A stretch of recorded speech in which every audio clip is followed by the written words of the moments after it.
Hey, I want to introduce this new plant stand and grow light system we just recently received. This thing is super awesome. Can't wait to get it out of the box, put it together, and show you what it looks like. As you can see, it comes nicely packaged. This is all the materials you're going to need to put this together. This is just awesome.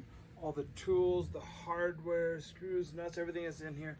Everything's nicely labeled and a good set of instructions. This thing is going to get put together real easy. I'm going to show you how.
awesome little set of grow lights too. These LEDs are gonna look so awesome on here and help those plants grow even in the evenings and stuff like that.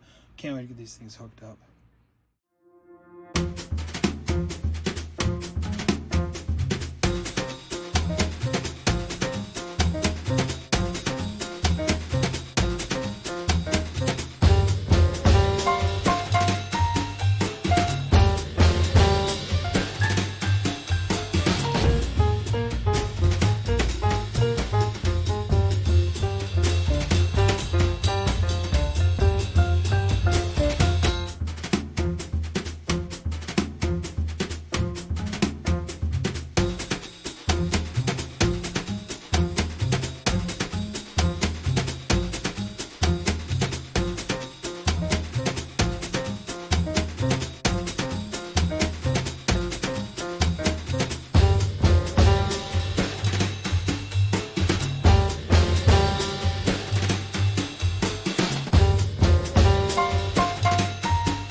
Here it is, fully assembled. Just got it done. That's the power pack for the LED grow lights that I did hook up here. I just showed you the very last time with the double sided tape. This is a really easy setup too. Obviously power, brightness, and you also have some timers on that. That's really neat. 3, 8, 12 hours. I'm gonna get it hooked up and show you what it looks like. Well, as you can see, this is the finished product with some of our decor on here. Just a cute little plant stand. Really love the grow lights. It almost acts like an accent light too. As you can see, these things are dimmable. Just a really neat setup. Hopefully you enjoy it as much as we do. Thanks for watching.